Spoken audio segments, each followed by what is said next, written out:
survei Litbang Kompas Pak hari ini Pak, itu nama Bapak kesalip posisinya dengan Pak Anies jadi posisi ketiga, bagaimana tanggapan Bapak? Oh, tidak apa-apa. Jadi sebenarnya ada survei-survei yang lain buat kami itu menjadi pemicu saja agar kita bisa berpacu lebih bagus lagi karena waktu masih ada dan konsolidasi sekarang sedang dilakukan.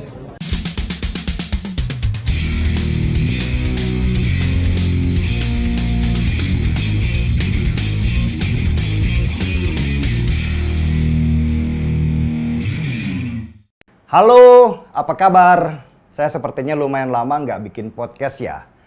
Mohon maaf karena memang sedang fokus di film. Jadi politik sementara ini hanya sekedarnya saja. Tapi hari ini ada topik menarik yang ingin saya sampaikan terkait beberapa lembaga survei yang secara tiba-tiba melonjakkan suara pasangan Prabowo Gibran.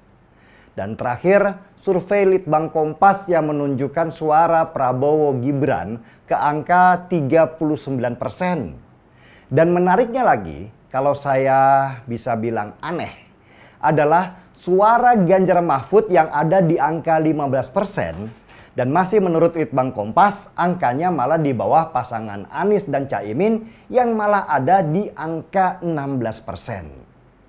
Ganjar Mahfud yang kemarin ada di nomor 2 mendadak menjadi nomor buncit tanpa ada peristiwa besar yang membuat mereka harus anjlok ke bawah.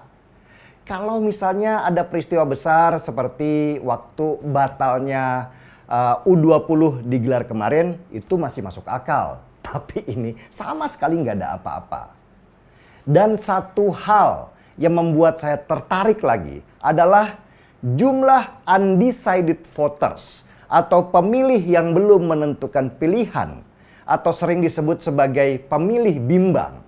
Angka mereka itu tinggi sekali, hampir 30% atau tepatnya 28%. Pertanyaannya nih, kenapa jumlah pemilih bimbang ini jauh lebih tinggi dari angka surveinya Ganjar Mahfud juga Anies dan Caimin? Entahlah. Tapi ada bisikan yang menarik dari seorang teman. Tingginya angka pemilih bimbang itu sebenarnya bukan karena mereka bimbang. Mereka itu menyembunyikan pilihan mereka karena nggak mau diketahui oleh lembaga survei yang mereka anggap pertanyaannya itu sudah disetting untuk menaikkan suara Prabowo Gibran. Wah, tapi anggap sajalah kalau survei-survei itu benar, membahagiakan orang kan ada pahalanya. Prabowo dari 2 kali pilpres juga terbuai dengan hasil-hasil survei yang memenangkan dia sampai dia itu sujud syukur segala. Tapi ternyata di garis finish dia kalah dan jadi bulian banyak orang. Saya ini hanya ingin mengambil positifnya saja. Saya ingat tahun 2013 lalu ya, ketika ada Pilgub Jateng. Ganjar Pranowo ikut pemilu pertama kali di tahun 2013.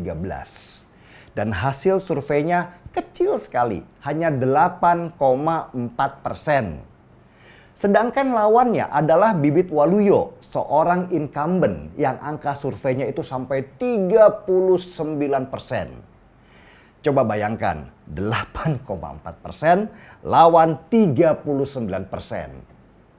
Bukannya tertekan dengan angka survei Ganjar yang sangat kecil, pendukung Ganjar di Jawa Tengah, juga PDI Perjuangan, malah ngamuk dan gerak di lapangan gila-gilaan. Dan hasilnya, Ganjar jadi gubernur di Jawa Tengah. Gila memang, dari angka survei 8,4%, Ganjar itu bisa menang Pilgub Jateng. Jadi apa pesan moral yang ingin saya sampaikan hari ini? Angka-angka survei yang beredar itu hanya prediksi saja. Dan anggap sajalah angka itu benar.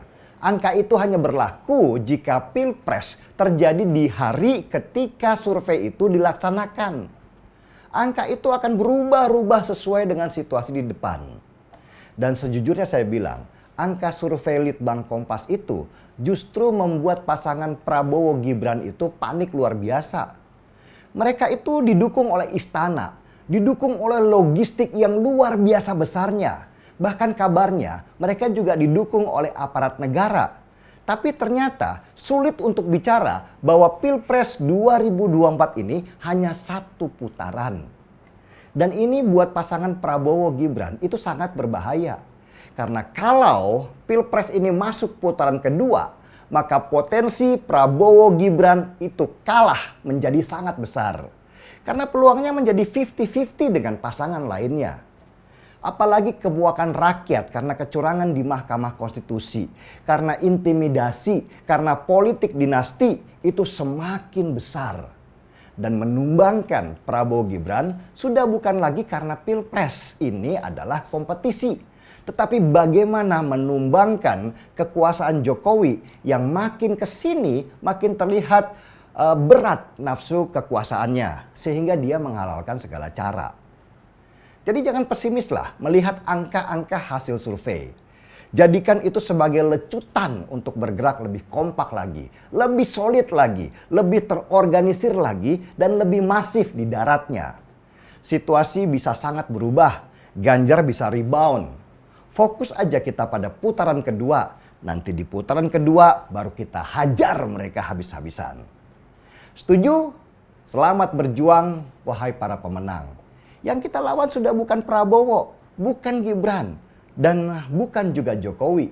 Yang kita lawan adalah bangkitnya Orde Baru yang jika mereka berkuasa akan membungkam demokrasi kita yang diperjuangkan oleh bapak, kakak, dan para mahasiswa di tahun 1998 dengan darah dan nyawa mereka.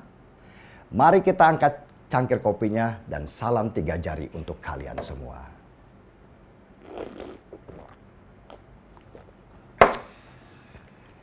Gaspol.